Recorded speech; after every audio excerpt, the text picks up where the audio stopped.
ये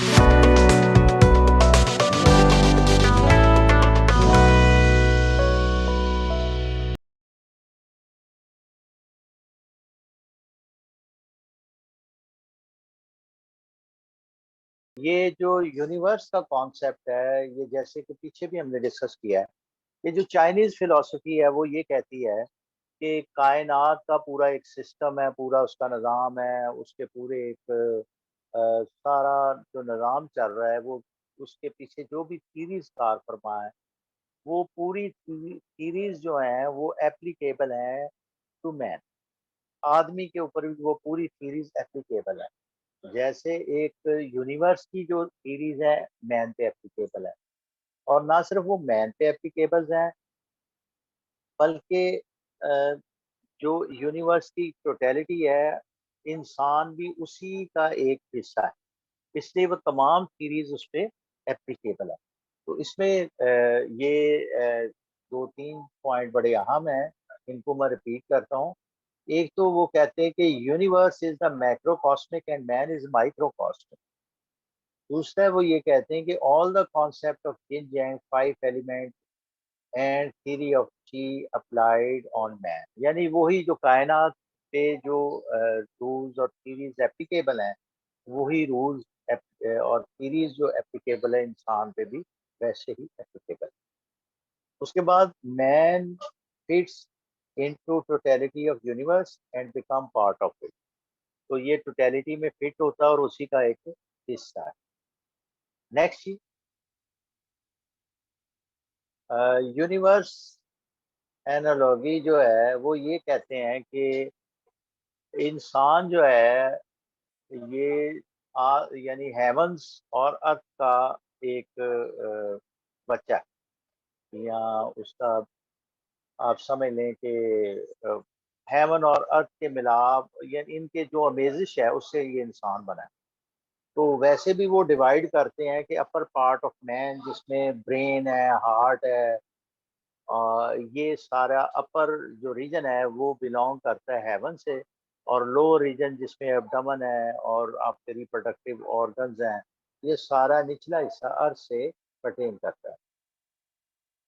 तो जो चाइनीज फिलॉसफी है वो ये कहती है कि 12 ऑर्गन्स हैं, यानी मेन ऑर्गन्स 12 हैं, और वो ऑर्गन्स का कॉन्सेप्ट नाम उनके ऐसे ही हैं जैसे लिवर ऑर्गन है, हार्ट है, लेकिन उनका जो कॉन्सेप्ट वेस्टर्न सिस्टम में है, ये जो ऑर्गन वेस्टर्न सिस्टम में जो ऑर्गन का कॉन्सेप्ट है, चाइनीज फिलॉसफी में ऑर्गन का कॉन्सेप्ट वही वो नहीं है, वो इससे बहुत आगे है। ये जैसे जैसे हम इसके फंक्शंस को पढ़ेंगे आगे, पैथोलॉजी फिजियोलॉजी पढ़ेंगे, तो वो ये चीज़ें आपको वाजे होती जाएंगी। इसके अलावा देखें कि द एवरी नेक्स्ट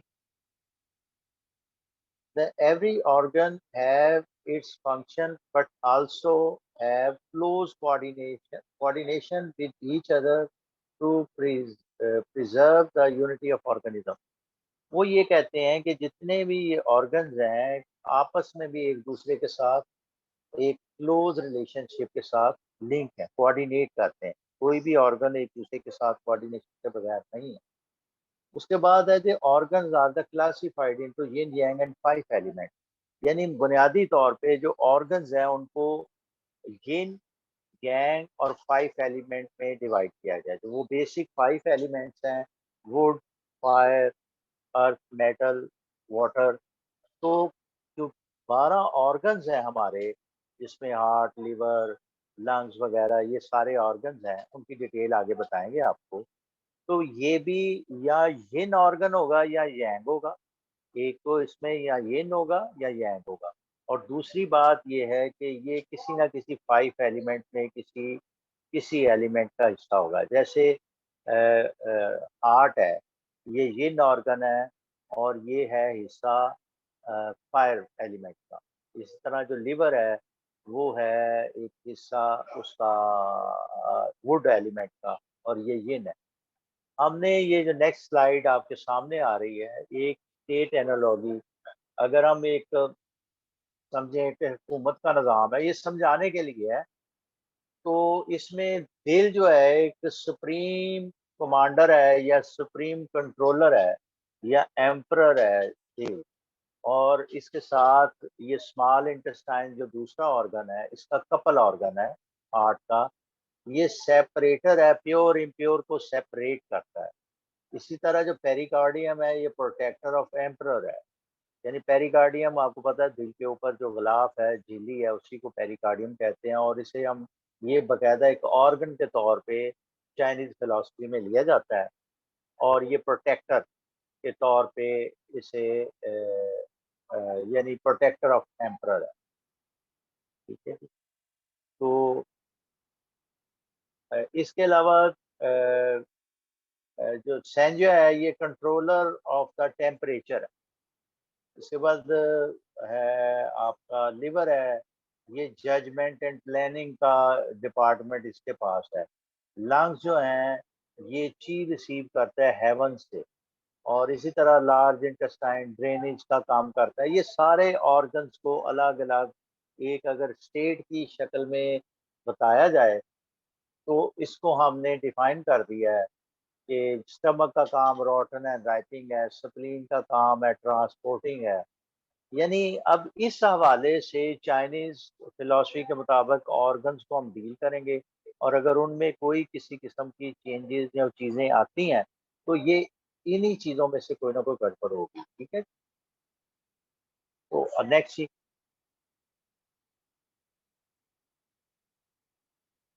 हाँ, डेवलपमेंट ऑफ ये है ज़ैंगफू ऑर्गन। ये दूसरी है ज़ैंगफू ऑर्गन। यानी ज़ैंगफू ऑर्गन का मतलब ये है कि बेसिकली जो ऑर्गन्स हैं उनको यिन यांग या ज़ैंग और फू कहते हैं। ज़ैंग कहते हैं ठोस ऑर्गन को, फू कहते हैं हॉलो ऑर्गन को। जैसे लिवर ठोस है, ये ज़ैंग ऑर्गन है। और जैसे गाल ब्लैडर अंदर से हॉलो है, ये फू ऑर्गन है। स्टमक जैसे फू ऑर्गन है। तो इस तरीके से ये जो 12 ऑर्गन है, इनको डिवाइड करते हैं।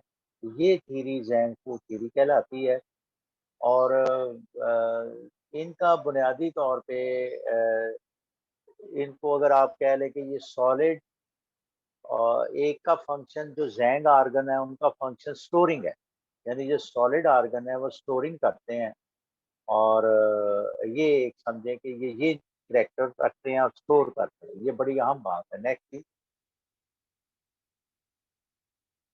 Next next. अब ये टू मेन एस्पेक्ट्स हैं इनके कि हमने इनकी फिजियोलॉजी देखनी है कि फिजियोलॉजी फंक्शन जैंकू ऑर्गन्स के क्या हैं, और फिजियोलॉजी और पैथोलॉजी जो इसमें एसेंस है, ची है, ब्लड है, बॉडी फ्लूइड है, उस हवाले से भी हमने ये देखना होता है। नेक्स्ट ये,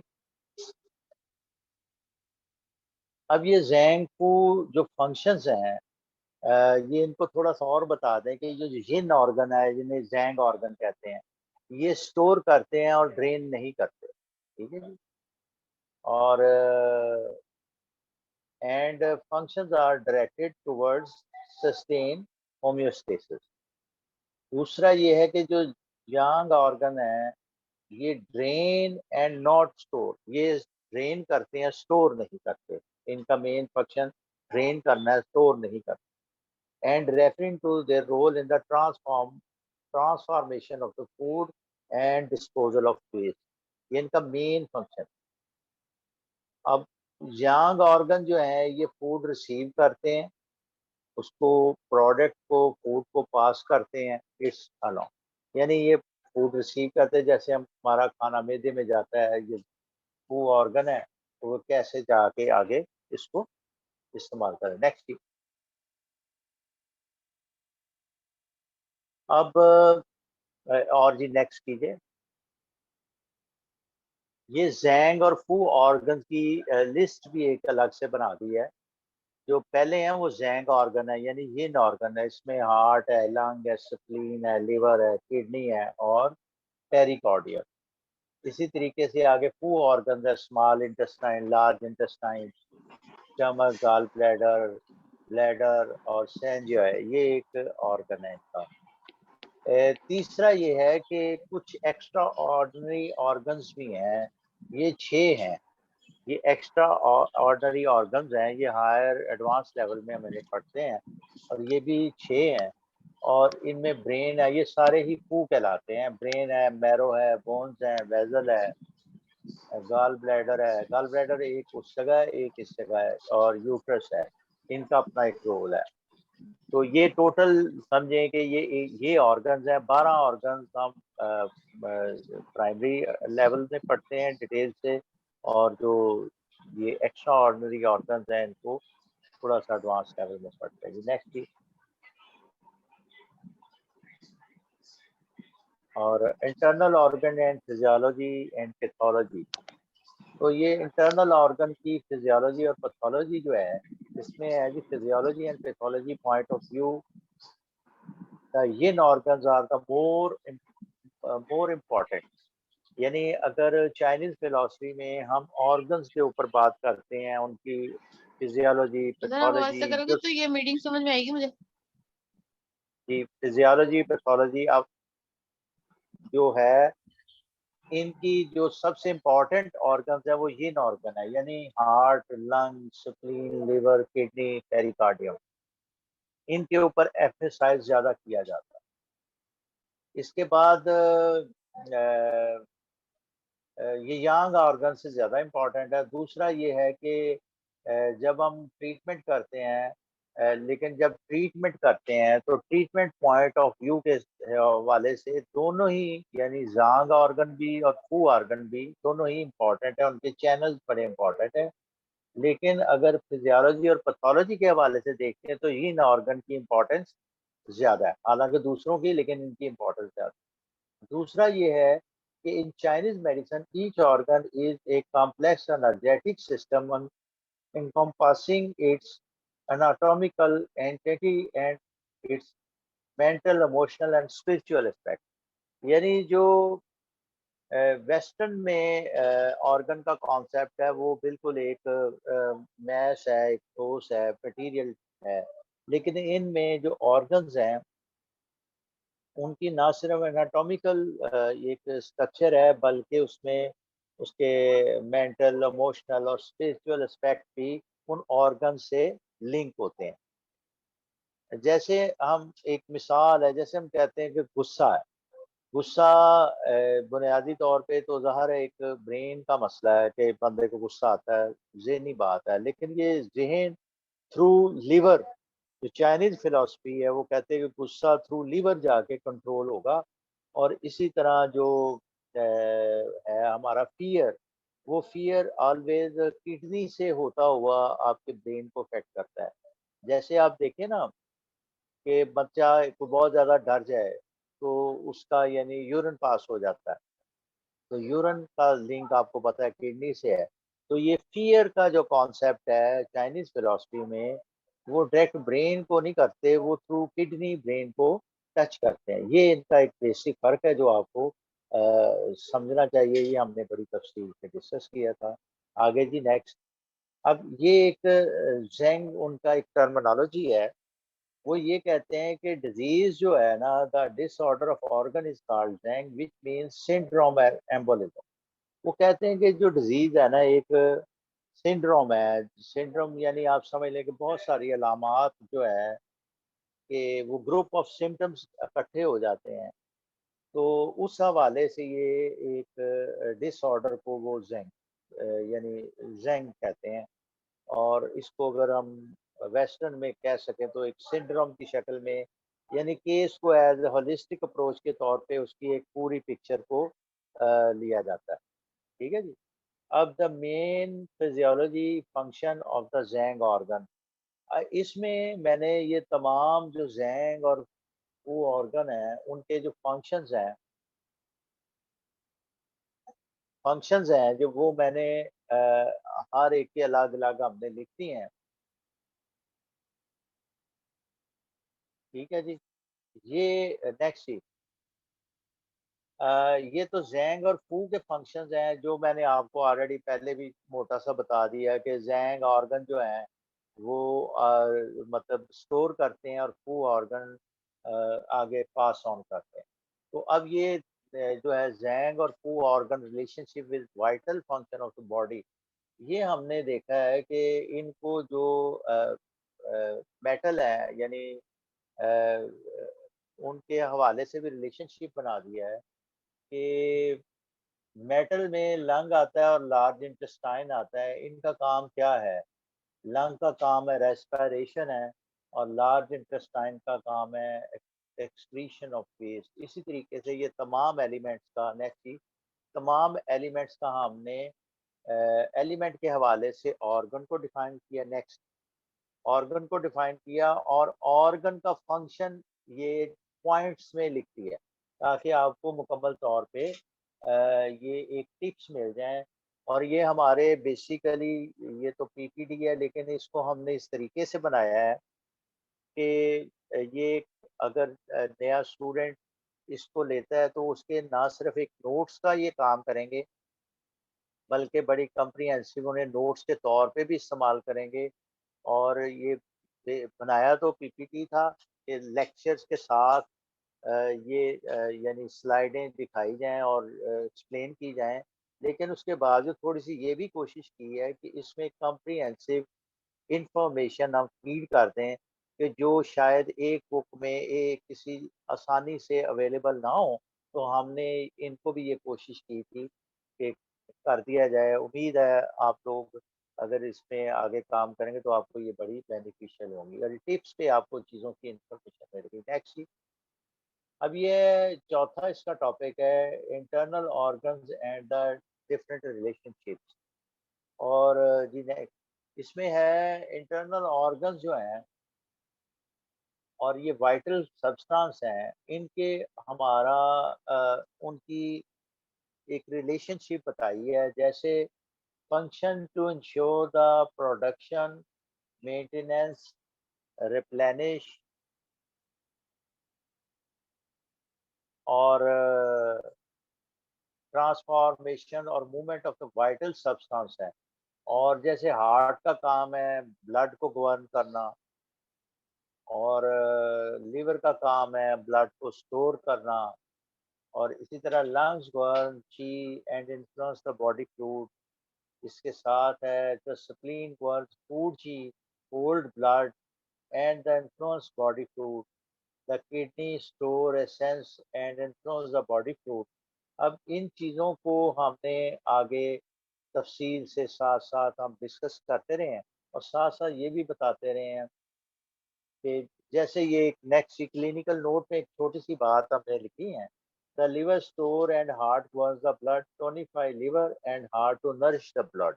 अब यानी ब्लड का जो कॉन्सेप्ट अकुपंचर यानी टीसीएम में है उसका बिल्कुल कॉन्सेप्ट डिफरेंट है। जैसे लंग और स्प्लीन जो है ये ची को गवर्न करती है और लंग और स्प्लीन को ची टोनिफाई करने से आप ची स्ट्रेंथन करते हो। ची आप समझ लें कि आपकी इम्यूनिटी है, आपकी यानी बेस है।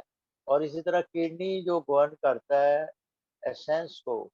अगर किडनी को आप स्ट्रेंथन करते हैं तो एसेंस आपका फायदेमंद होता है।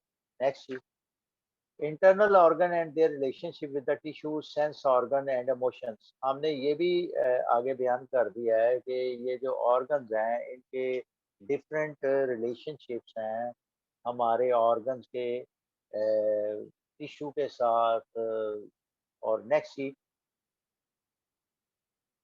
नेक्स्ट हाँ ये देखें जी इसमें हमने बता दिया है जैसे ये लिवर एलिमेंट है इसका जो टिश्यू है स्न्यूज है और सेंस ऑर्गन आई है और इसका कंट्रोल है साइट को कंट्रोल करता है और इमोशन एंगर है। इसी तरीके से ये सारे जो ऑर्गन्स हैं जो आखिर में किडनी है, किडनी के टिश्यू बोन्स हैं यानी बोन्स की अगर डिजीज है तो चाइनीज फिलॉसफी ये कहती है कि हमने किडनी को ठीक करना है।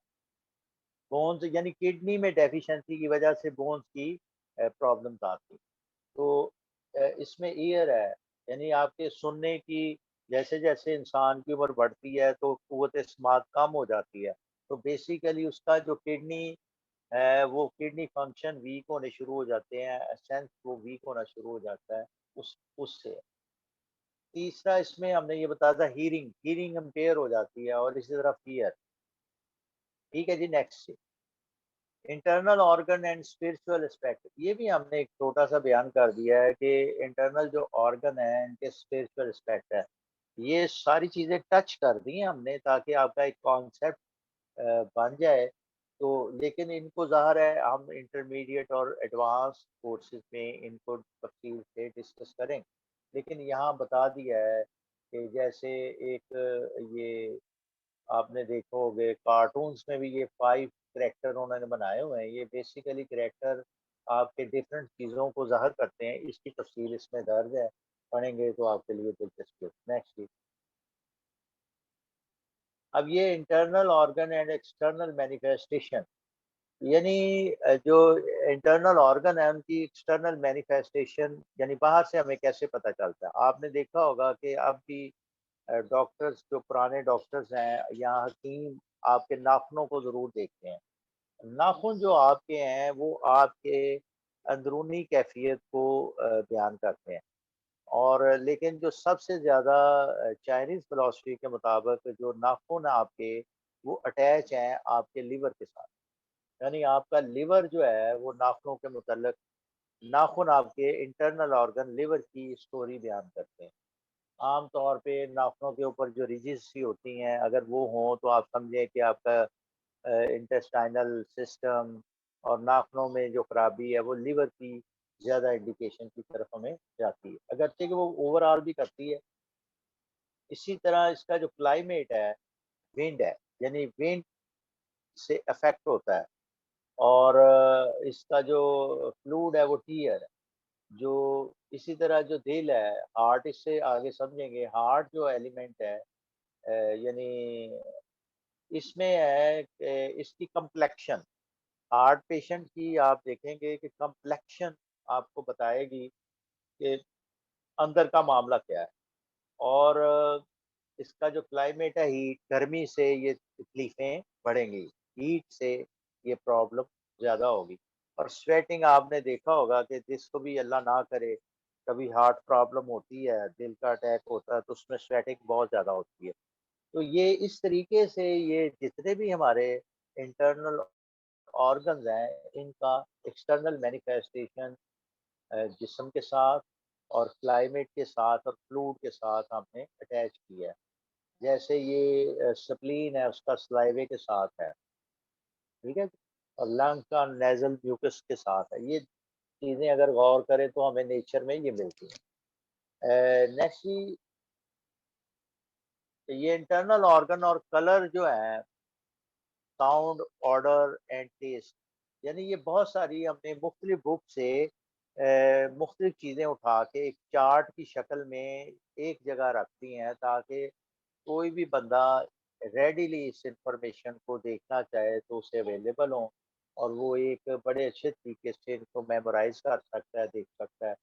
जैसे एक लिवर की मिसाल लेते हैं, इसका ग्रीन कलर है और शाउटिंग है यानी चीख के बंदा बोलता है और रेंसिड है इसका यानी ऑर्डर और जो टेस्ट है वो सोर है। इसी तरीके से ये सारे ऑर्गन्स के डिफरेंट हैं। किडनी का जैसे डार्क ब्लू और ब्लैक इसका कलर है।